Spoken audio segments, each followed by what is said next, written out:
nosso colega aqui, nosso professor, o professor Gustavo, é juiz e talvez se vocês tiverem a oportunidade de um dia conversar com ele, conhecê-lo, talvez ele tenha alguma experiência para relatar para vocês enquanto magistrado. O que eu posso dizer enquanto advogado é que eu já vi muito advogado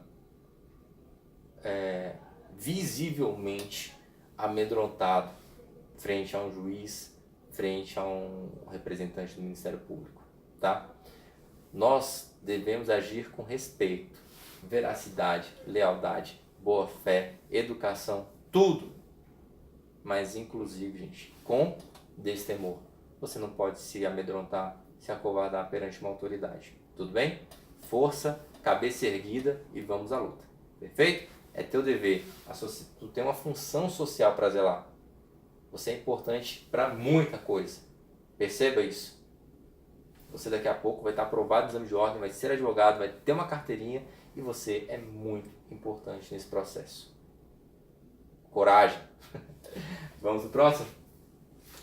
Olha só. Terceiro, velar por sua postura. Olha só, gente, reputação. Olha só como é importante. Velar por sua reputação pessoal e profissional. Gente, é claro, a gente não está aqui para ficar dando conselho, né? Mas é muito importante que a vida, a esfera de ordem pessoal do advogado seja preservada. E olha só o verbo, é velar, é cuidar, é ter esse toque, essa sensibilidade. Não só com a tua vida profissional, claro, isso aí a gente já faz habitualmente. Nós tomamos conta da nossa vida, nós zelamos pela nossa vida profissional com maior facilidade. Agora tem que tomar cuidado também com a tua vida pessoal. E onde entra a vida pessoal hoje? Um ponto crítico, redes sociais. Tem que tomar muito cuidado. Tudo bem? Claro, você não pode fazer uma live no tribunal criticando um magistrado, um servidor, porque isso não é zelar pela tua imagem profissional. Tem que tomar cuidado. Agora, aquilo que você faz fora da advocacia também tem que ser tratado com muita cautela. Não estou dizendo que você não pode ter vida pessoal, não. Pode. Tem que estar em ambientes sociais. Deve. Advogado só sobrevive assim, né?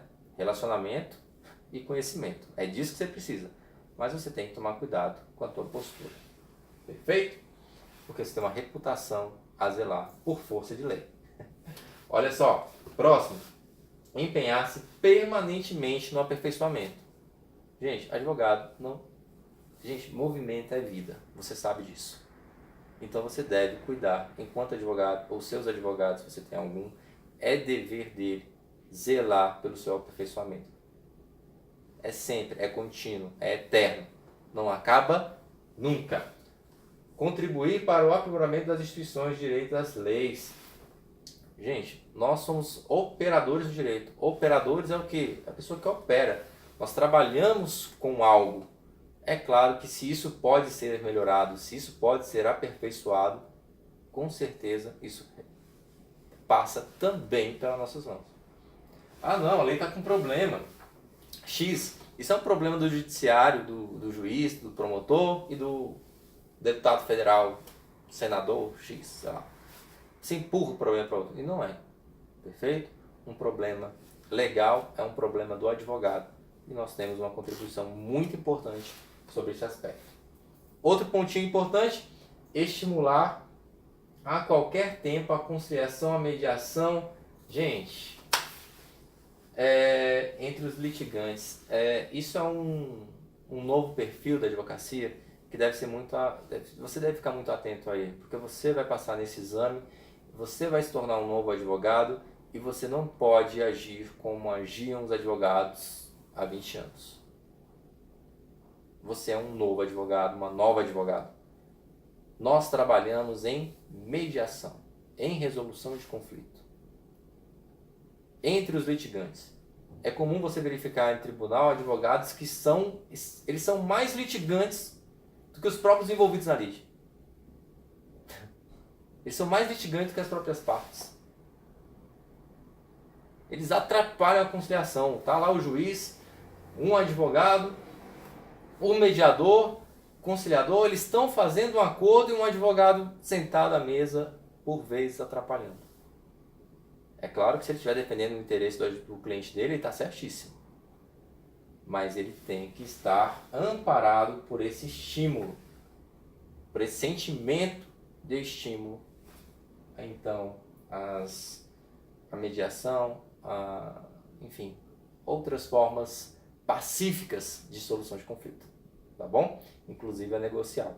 É melhor fazer um acordo, uma composição, do que levar um processo à justiça, arrastar isso por anos. Hoje ninguém tem mais a menor dúvida a esse respeito. Por fim, aqui nessa tela, desaconselhar lides temerárias. Gente, quando você for advogado, ou se alguma questão apresentar uma lide temerária, ou seja, aquela questão que você não acredita no sucesso dela, ela é temerária, parece uma advocacia aventureira. Qual que é o dever do advogado? Desaconselhar. Você deve afastar. Não é só porque um cliente bateu na tua porta, e uma questão pode narrar isso, tá? Um cliente bate a porta do teu escritório e te traz uma causa temerária, uma advocacia aventureira, e você simplesmente vai... Não. Meu honorário é 10 mil reais, paga 10 mil aí que a gente faz tudo aqui pra você. Aqui você é que manda. Pagou os honorários, você é o patrão. Não, gente. Em caso de lide temerária, advocacia aventureira, é dever, lembra do verbo lá do artigo 7º? É dever do advogado desaconselhar esse tipo de postura. Tudo bem? Lembra que eu falei que nesse artigo, nesse código de ética, nós vamos falar tanto de questões que são deveres do advogado, como eles devem agir, como o que a ordem espera que ele não faça, como não agir. E é exatamente o que vem tratado agora no 8º. Olha só. Deve o advogado, diz o caput, deve o advogado abster-se de. O advogado não deve fazer algumas coisas. Gente, utilizar de influência indevida em seu benefício ou do seu cliente. Você não pode utilizar a influência que você tem em determinado setor, determinado meio, para conseguir vantagem. Tá bom? Isso é antiético. Próximo.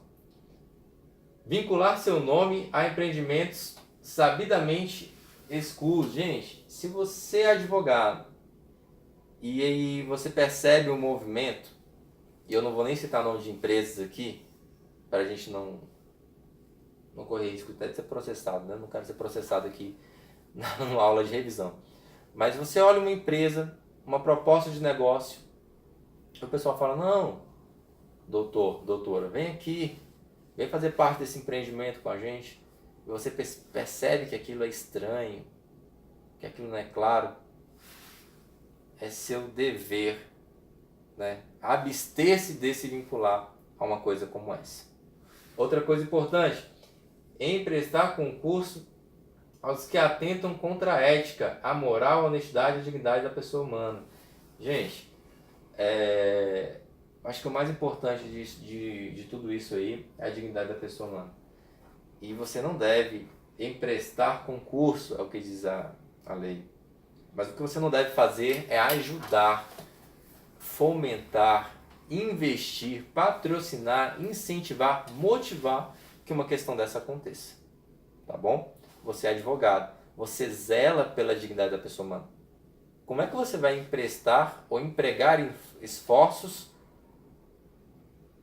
ou de maneira autônoma ou em concurso para que alguém viole a dignidade da pessoa humana, viole a moral, a ética, tudo aquilo que nós já vimos lá no início, que é dever do advogado zelar por, é claro que o advogado não pode marcar gol contra.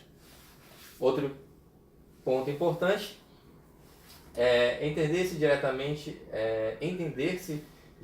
com a parte adversa que tenha patrono constituído sem o assentimento deste.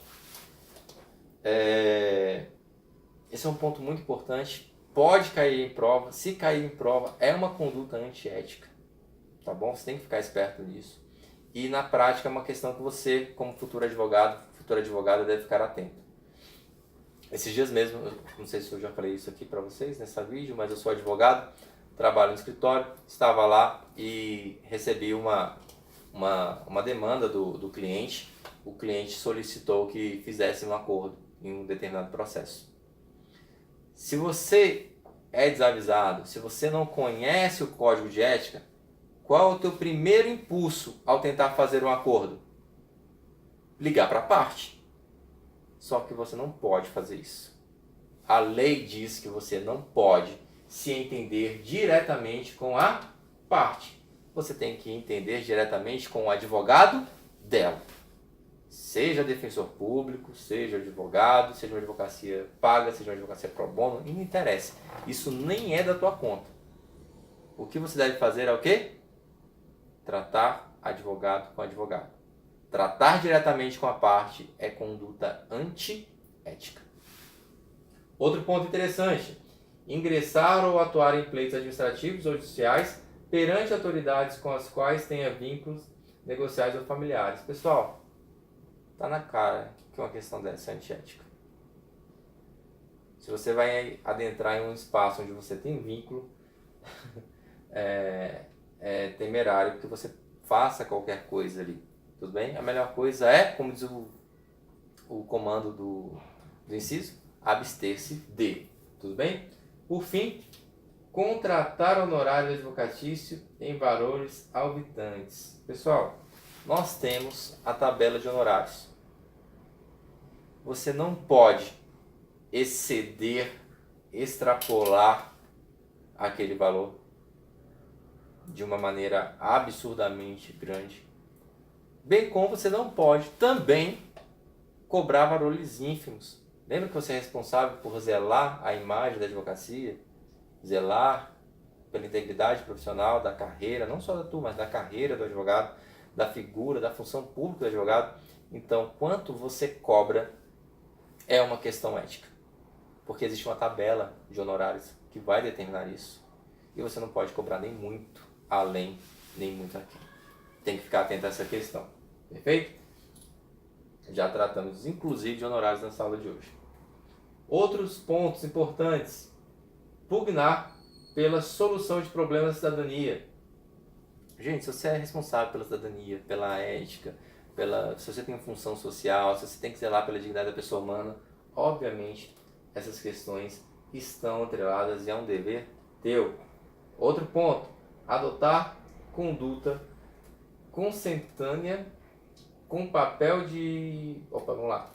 Adotar conduta consentânea com o papel de elemento indispensável à administração da justiça. Se você é indispensável à administração da justiça, é claro que a tua postura, que a tua conduta, que o teu papel, ele deve estar em consonância com tudo isso. Você não pode ser responsável por zelar por algo e cumprir exatamente outro. Tem que ficar atento, tá bom? Zelar pelos valores institucionais da OAB e da advocacia. Não só zelar pela advocacia, gente. Nós, advogados, pertencemos a uma ordem, tá? E todo o teu dever, se todo o teu direito, né, emana da ordem, foi conquistado através dela, pelas lutas que ela travou no passado, é claro que você tem o dever de zelar também pela imagem, não só da advocacia, não só do advogado, mas também da ordem, tá bom? Tem que tomar muito cuidado. É muito deselegante, né? Ver, por exemplo, um advogado fazer piada de advogado, porque, enfim, isso vai se tornando uma verdade social, né? Vira uma coisa desagradável, pelo menos na minha opinião. Então, assim como você não pode atacar a advocacia, como você não pode atacar o advogado, é importante que você também não ataque a ordem. E ater-se, quando no exercício da função de defensor público, a defesa dos necessitados. Por vezes você vai falar, mas eu vou ser advogado e eu vou ser advogado particular. Ok, mas em alguns momentos você pode se deparar com uma convocação judicial, tá? Com uma nomeação judicial para atuar em determinado feito. E naquele momento ali você vai estar atuando como um defensor público, fazendo as vezes de um defensor público, e é muito importante que você tenha todo o cuidado para fazer a defesa técnica da melhor forma, usando todos os meios necessários para isso. Tudo bem? É grande, né? É grande, mas é importante. São 26 questões 26 questões nos últimos 10 exames. Tem que ficar atento. Não tem outro jeito. Tem que ler o artigo. Tem que ler o artigo, tem que comentar. E lembre-se, eu estou tratando aqui os mais importantes. Você precisa ler tudo. Parágrafo 4º. O advogado, ainda que vinculado ao cliente ou constituinte mediante relação empregatícia ou por contrato de prestação, zelar pela sua liberdade. Não é porque um cliente contratou, não é porque ele assinou tua carteira como advogado que você vai fazer o que ele quer. No começo da aula falamos isso. Você deve zelar, exercer e garantir que se exerça a tua liberdade, independência e autonomia. Beleza? E observe que nós estamos falando do Código de Ética. Parágrafo único. É legítima a recusa do advogado. O advogado pode se recusar a atuar, tá? Do patrocínio de causa e de manifestação no âmbito consultivo, de pretensão concernente a direito que também lhe seja aplicável, ou contrarie orientação que tenha manifestado anteriormente. Gente, já foi questão de exame de ordem isso, e você tem que ficar ligado, tá? Se você é convidado para atuar em um feito, seja consultivo, seja judicial, e você se depara em uma situação onde você onde você se veja obrigado a defender um direito que lhe seja desfavorável, ou a atuar contra uma manifestação que você já fez, onde um pronunciamento já feito, é lícito, é legítimo que você recuse essa empreitada.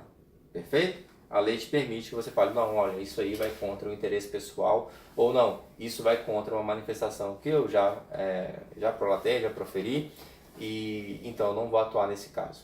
Tá bom? É legítima a recusa.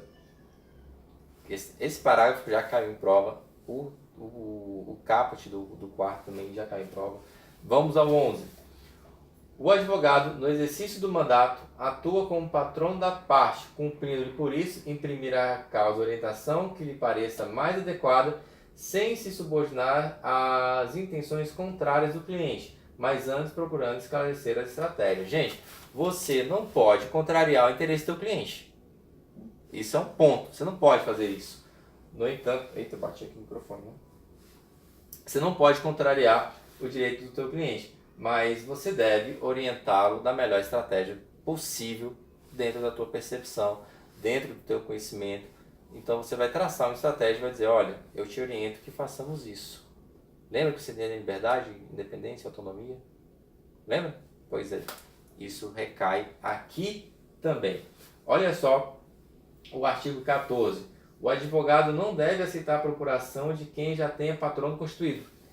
Esse é um ponto que já caiu em prova e acontece todo dia na advocacia. Quando você pegar a tua OAB e falar para todo mundo, gente, sou advogado, alguém vai querer te contratar. A primeira pergunta que você tem que fazer é, já existe processo? É, porque eu tenho um processo assim, assim, assim. Eu sou professor, gente, sou advogado, sou professor universitário. O tempo todo eu estou em sala dando aula, dou aula de Direito Civil, Processo Civil, alguém levanta a mão e fala, professor, eu tenho um processo que eu falei, eu não falo mais nada sobre o teu processo. Porque se você tem um processo, meu amigo, com certeza você tem um advogado. Então não vou aceitar a procuração enquanto um outro colega tem procuração ativa e também não vou emitir parecer, consulta a respeito de um processo que tem um colega. É natural que em algum momento a gente tenha uma visão diferente e isso vai tirar totalmente a descredibilidade do profissional que está trabalhando, de um colega de advocacia ou da minha. Então, meu amigo, tem processo ativo, tem advogado constituído, eu não me meto. Estou amparado pela lei, agindo com ética. Qualquer questão que traga uma situação onde um advogado, uma pessoa tem um advogado constituído e deseja constituir outra, não poderá. É claro, existem exceções, tá? Se você for dar uma lidinha ali nos parágrafos, você vai verificar que se a medida for urgente, abre uma exceção, mas isso tem que ser resolvido o mais rápido possível, tá bom? Olha só, artigo 15. O advogado não deve deixar... Vamos lá? Artigo 15. O advogado não deve deixar ao abandono ou desamparo às causas sob teu patrocínio, sendo recomendável que, em face de dificuldades insuperáveis ou inércia do cliente, quanto a providências que lhe tenham sido solicitadas, renuncie ao mandato. Gente, renunciar é diferente de abandonar. Se você tem problemas com o teu cliente, o juiz abre um prazo e ele abre o prazo para que a parte autora junte documento X. Você liga para o teu cliente, ei fulano, traz o documento X, e o cara não leva. Aí o juiz encerra o prazo, consta lá que passou em autos, ninguém cumpriu e etc. Se você tem problemas dessa ordem com o teu cliente, é lícito, tá bom? Você pode renunciar, mas existe forma correta para renunciar. Você não pode, hipótese alguma, abandonar o feito. Tudo bem? Existe uma diferença grande. A própria lei vai dizer como isso deve ser feito, tá bom?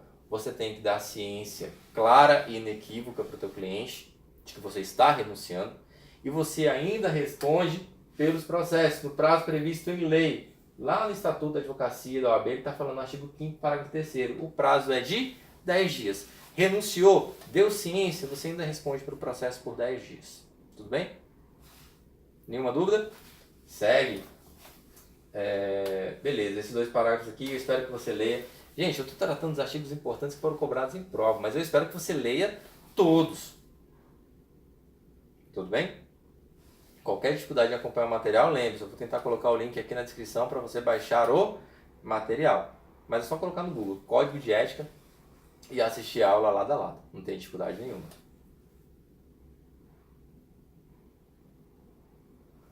Artigo 18.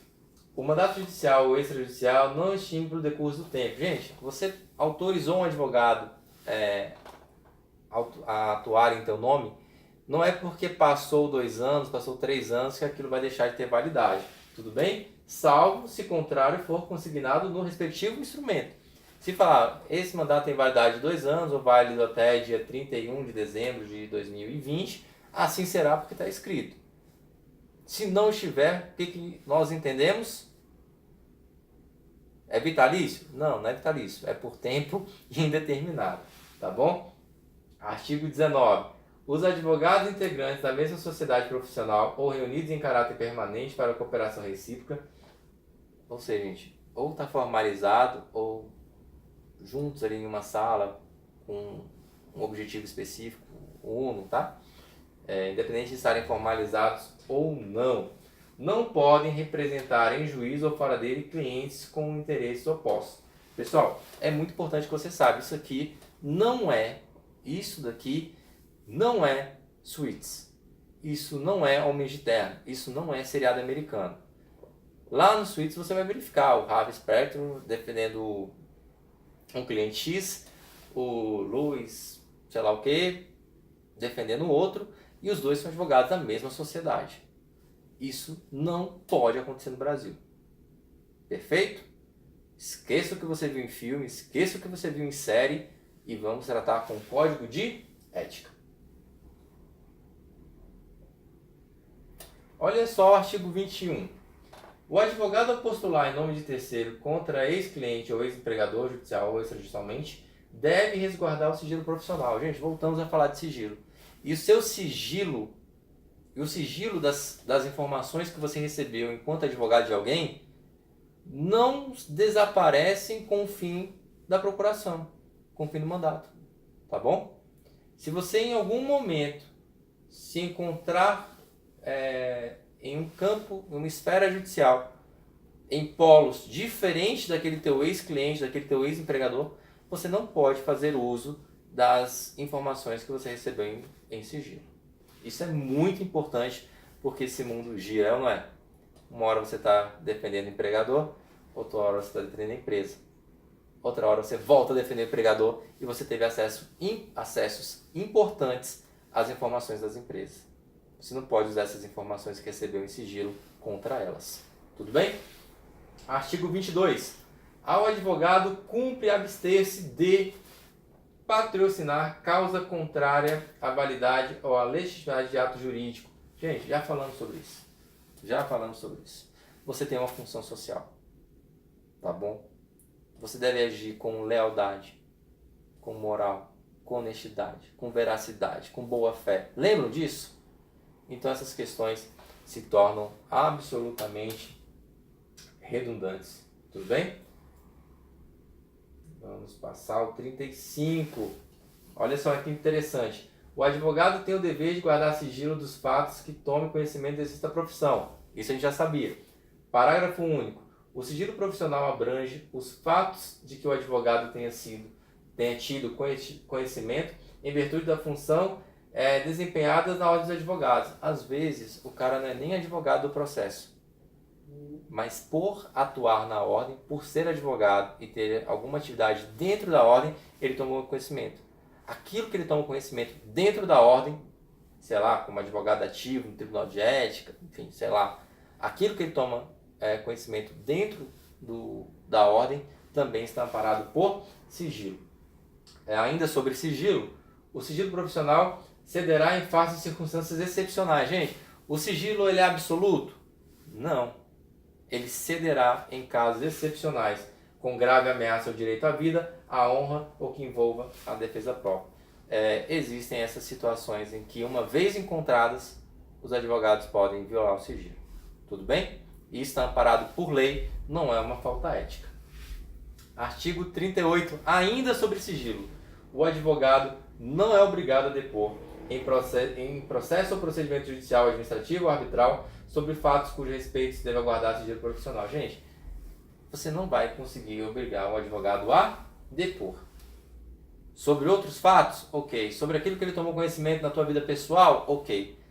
Agora, depor quanto a informações ou fatos que tenha tido conhecimento com sigilo, isso não será possível. Ele está protegido por lei.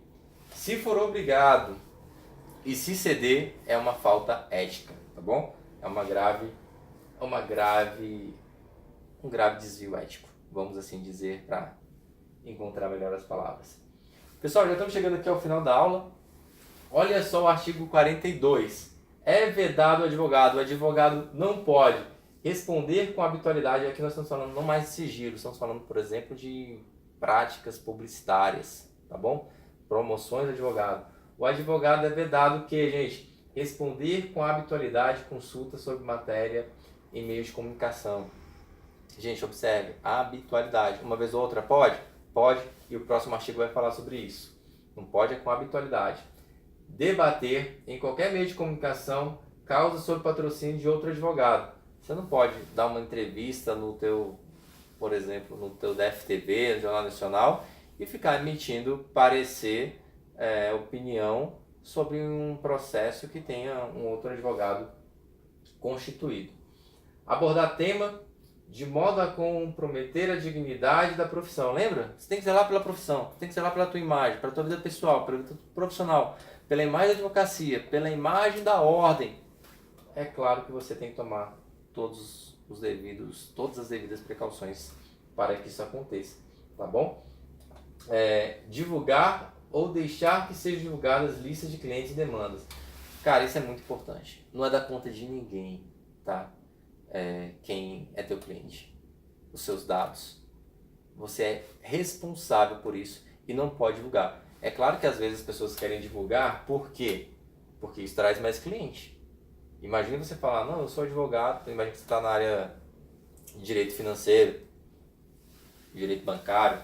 Aí você fala, não, eu sou advogado dos 10 maiores bancos do Brasil. São esses. Os outros 30 menores vão correr, entendeu? Ao teu encontro. Isso não pode acontecer. É uma falta ética. Você tentar captar cliente mostrando os clientes que você já tem. Insinuar-se para reportagens e declarações públicas. Gente, uma coisa é você ser membro de uma comissão X, o DFTV, o Jornal Nacional, o Jornal Hoje, liga na ordem e fala, oi, tudo bem? Eu preciso de um advogado para falar sobre tal tema. Eles vão indicar alguns e um deles será selecionado. Isso é uma coisa. Outra coisa é você ficar se insinuando, se oferecendo. É você ligar lá e falar, oi, tudo bem? Eu quero fazer aí tal coisa. Você não quer que eu dê uma opinião sobre o tal fato? Você não pode se insinuar, tá bom?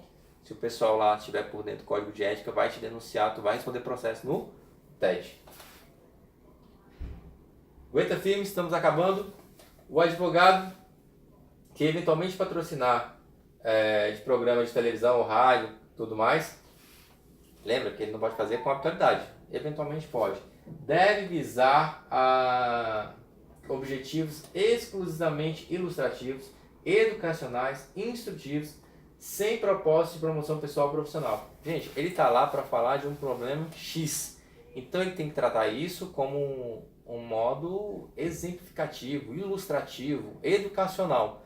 E não para dizer, não para fazer uma alavanca profissional daquele momento, não para dizer o que ele faria, ou apresentar suas estratégias, se fosse ele, o advogado. Ele não pode, porque senão ele vai estar usando a televisão para fazer propaganda. Ele não está ali para isso. Tudo bem? É vedado. E é exatamente isso que eu acabei de falar, que diz o parágrafo único. Artigo 44. Na publicidade profissional que promover ou nos cartões e materiais que utilizar, o advogado fará constar seu nome ou da sociedade de advogados. Gente, não pode fazer material gráfico, cartão, sem trazer o nome do advogado ou da sociedade e o teu número de registro. Isso é muito importante. Tudo bem? Para além disso, o que pode ter em um material de divulgação? E-mail, site, uma outra página eletrônica que não for o site, QR Code para mais informações, logotipo, fotografia do escritório e os horários de atendimento, tá? Isso pode ser feito, a lei autoriza. Tudo bem? O parágrafo 2º veda. É vedada a inclusão de fotografias pessoais ou de terceiros no cartão de visita de advogado, bem como a menção a qualquer emprego, cargo ou função ocupado. Você não pode falar no cartão de visita do teu escritório assim, eu sou o diretor de, sabe? Cara, fundador da empresa. Essas informações não são relevantes. Acionista de... Isso não interessa ao teu cliente. Isso não interessa à advocacia. Deve ser afastado. Perfeito? Agora ele abre uma exceção. Salvo de professor universitário. Eu sou advogado, eu sou professor universitário. No meu cartão pode estar lá dizendo, pode estar apresentado este meu cargo, esta minha função. Outros que eu ocupo dentro daquela instituição não posso. Mas dizer que sou professor não tem problema nenhum. Galera, esta foi a nossa revisão de ética. Gostaram? Espero que sim. Espero que você dê uma boa lida no Código de Ética. Lá no Estatuto, o artigo 7º é muito importante. E com esses dois institutos, tá? Com os artigos que trabalhamos aqui, você tem condição de acertar pelo menos 5 questões na tua próxima prova, no teu próximo exame. Gente, é matemático, é estatístico. Não tem como fugir. É interesse da banca, é interesse da ordem que esses temas sejam trabalhados. E a prova já está pronta, então ela vai cair. Tá? Mas talvez o examinador no próximo exame, ao ver o nosso vídeo aqui, queira me deixar numa situação desconfortável e mude um pouquinho o foco. Mas ele não consegue mudar muito, tá bom? Ele recebe parâmetros, ele recebe diretrizes, não de quais artigos deve trabalhar, não de quais questões cobrar, mas os temas que são fundamentais para a ordem. Isso ele sabe quais são, isso é bem definido pela banca, isso é bem definido pela ordem, e são esses os temas. Com isso daqui, se você dominar, e não tem problema nenhum a gente fazer essa análise estatística, tá? A ordem sabe o que eu fiz, a banca sabe o que eu fiz, sabe que outros cursos também fazem, e não tem problema nenhum. O que a banca quer é que você saiba mesmo, que você domine esses temas. Então tá aí a dica. Tudo bem? Direitos do advogado, honorários e ética de uma forma geral da advocacia. Tudo bem? Eu tenho certeza que essa aula vai te ajudar, vai te ajudar a conseguir pelo menos 5 pontos na próxima prova, e eu me sinto aqui muito satisfeito, um sentimento de missão cumprida, e eu sigo à disposição para te ajudar. Tudo bem? Se você está assistindo esse vídeo e ainda não segue Missão AB no Instagram, vai lá, passe a nos seguir, siga também o perfil dos nossos professores. Eu tenho certeza que tua caminhada será muito mais fácil de hoje em diante, tá bom? Você que já é nosso aluno regular, já comprou nosso curso, um forte abraço, uma boa prova e eu estou certo da tua aprovação. Um abraço e até a próxima.